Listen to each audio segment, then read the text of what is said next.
और निश्चित रूप से अगर कर पाए तो बेहतर होगा। कुछ सवाल लेना चाहूंगा अपने तमाम युवा हमारे साथ हैं। आप में से कौन पूछना चाहेगा, वो बताए अपनी बात। जी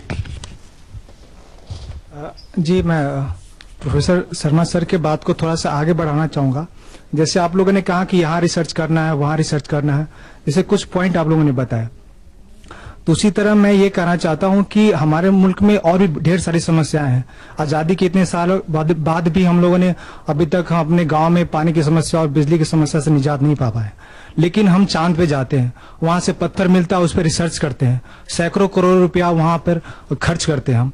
तो क्या उससे हमें क्या मिलता है? इस तरह के रिसर्चों से हमें क्या फायदा है? और हमें वो छोड़ करके गाँव में नहीं जाना चाहिए। जी बस यही सब। शर्मा जी, एक वही बात जो हम कर रहे थे कि आखिर हमारी जो दिन ब दिन की जो समस्या है, क्या उनसे हम अभी निजात पा सके कि हम चांद के बारे में सोचें? बहुत बड़ी बात कही है, लेकिन इस बात को मैं स्पष्ट शब्दों में कर दूं कि जहां आवश्यकता है हमारी बुनियादी समस्याओं को रिसर्च और इनोवेशन से सॉल्व करने की, वहीं आवश्यकता है कल के लिए सोचने की भी। जहां चांद पर जाना जरूरी है, मंगल ग्रह पर जाना जरूरी है, श्योरली उतना ही और उससे ज्यादा मैं समझता हूं हमारी बुनियादी समस्याओं को सॉल्व करना जरूरी है।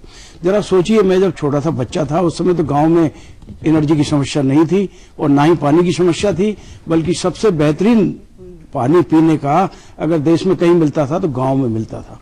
गलती हमारी है कि हम जिन पद्धतियों को लेकर चलते थे कि हम जल के स्रोतों का संरक्षण करते थे, उनको पॉल्यूशन होने से बचाते थे, श्रमदान के द्वारा अपने तालाबों को क्लीन करते थे, डीसिल्ट करते थे, कुओं को ठीक करते थे, ये हमने चूंकि बंद कर दिया। दोस्तों, जब आप गांव को शहर बना दोगे और ये उम्मीद करोगे कि सरकार करे तो ये समस्याएं बढ़ेंगी। लेकिन निश्चित रूप से जो बुनियादी परिवर्तन हमें अपने रिसर्च और इनोवेशन में लाना है वो ये है कि हम रेलिवेंस को बहुत ज्यादा ध्यान में रखें। अगर आज किसी से पूछा जाए कि आप रिसर्च क्यों करना चाहते हो तो 90% कहेंगे कि सर रिसर्च इसलिए करना चाहते हैं कि हम बढ़कर के प्रोफेसर बन जाएं या किसी रिसर्च लेबोरेटरी में साइंटिस्ट बन जाएं।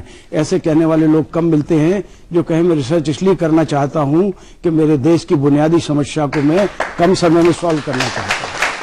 ये माइंडसेट जब तक हम परिवर्तन नहीं करेंगे हमारा काम नहीं चलेगा। और दूसरा, इस बात को मैं अच्छी तरह से समझा दूं कि आज की रिसर्च में हमें साइंस और इंजीनियरिंग दोनों को साथ लेकर के चलना है। एक जमाना था हम कहते थे साइंटिफिक रिसर्च